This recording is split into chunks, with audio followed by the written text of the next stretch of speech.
This theatre satirical play, A Street Taxi Named Desiree, explores the idea of Jesus navigating modern South Africa while squeezed into the backseat of a local taxi, and it offers a rich ground for satire and reflection.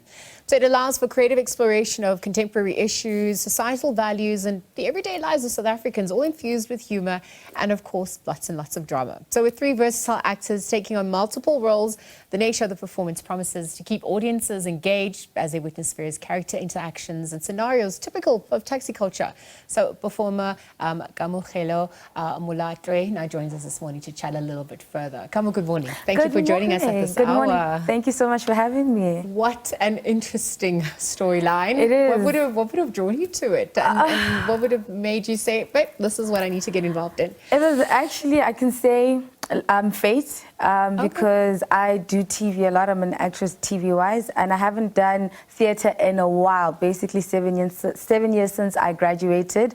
So over to the director, was my senior in varsity, and like, hey, you haven't done theatre in a while. I'm like, I'd love to do it. I'm taking a break from TV. I'd love to do theatre. He sent me the script. I'm like, I really love it. Also because I love playing different characters. So I was like, this is going to be fun for me. What's the difference between preparations and style, I guess, in theatre versus TV for you? TV is very instant. So you basically would get a table read, and then you just get your scenes, and then you shoot, right? So it's very instant. It's very fast-paced. Whereas with theatre, you get time to rehearse. You basically break down the script. You learn the blockings from the director. It's more intense. It's more physical because TV is more restricted, right? You have specific blockings, whereas with theatre you have to utilize your whole space. You have to utilize your voice. You know, so that takes a lot of training. So that's the difference. Yeah. And so if we're looking at the characters that you would have had to develop and delve deeper into, gain context, to build the nuances of their lives, the storytelling. I mean, tell us a little bit more about who features and how they end up in the backseat of a taxi. Yeah, so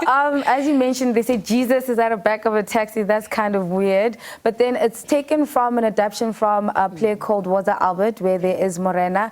But there's different kinds of characters there. But it mainly focuses on the taxi association, you know, how we view taxis. You know, a lot of the time, I mean, taxis have contributed a lot in our lives, you know. However, when we end up growing up and getting our own licenses and leaving the whole taxi industry, we never really know about how taxi drivers get affected or the things that taxi drivers go through. It's a different vantage point because you're right, there are certain narratives as well. But even just our contemporary South Africa, what themes would you say comes through as one, the play that plays on that satire, where we need to laugh but also honestly reflect? GBV. I remember there was an article about Nwabisa, a girl that wore a mini skirt at a taxi rank and was violated. We touch on those points of violation, abuse. We talk about the taxi violence and the disagreements between Uber people and the taxi drivers. We touch on you know, taxi bosses and how they basically feel entitled, sorry to say this. We talk about the economy, how the economy just fluctuates, petrol prices. So there's a lot of narratives that we touch on, a lot of themes that we touch on that it may be funny, however, this is reality, and our reality is not funny, you know, and the only way people can get to understand something is if you add some humor into it, you know. So yeah, it's very true, because I also want to look at the challenges that would have gone into crafting this, getting the narratives right, not perhaps also or trying to be more objective in telling their story. What would that process have entailed for you? The process, I don't want to lie, the process was very hectic for me. I mean, one of my characters is a teenager typically asking taxi drivers that, where can I get a street taxi named Desiree, right? And they just ignore and they just belittle her and end up basically violating her privacy, you know, and raping her. And it's not easy, it's very heavy, you know, because I always say I may not know what you're going through, but the feeling is relatable.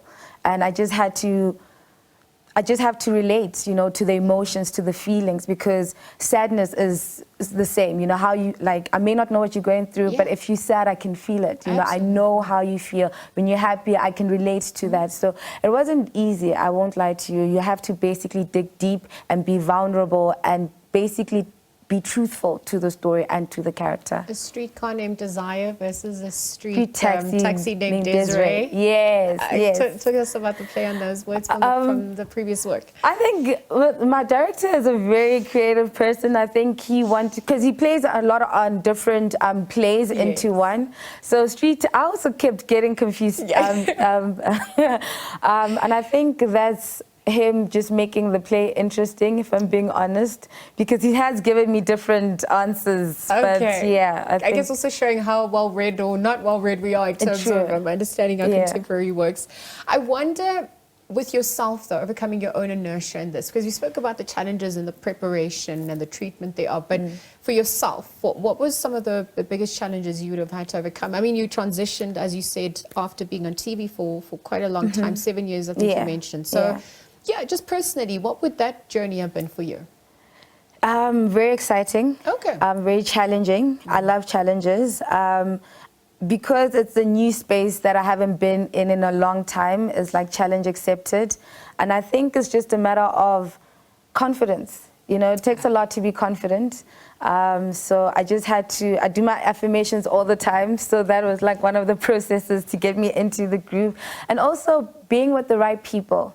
You know, having the right support system. My co-actors and my director are very supportive people. They allow me to play and just to be free and just to express. So I think having the right support system has kind of contributed a lot. Yeah, an enabling environment to thrive. Proper. You need a good environment, because energy is the new frequency and we feed off each other's energies all the time. We rehearse about 7 hours every single day. We're in each other's spaces. So we need to create a safe space for one another. So, absolutely. Yeah. What message do you want people to walk away with as they come, immerse themselves in this experience? Look at other ways of viewing, you know, different players in our society, particularly taxi drivers and those who use the transport mode. I think have an open mind, speak up, be bold enough to speak up if things are not sitting well with you.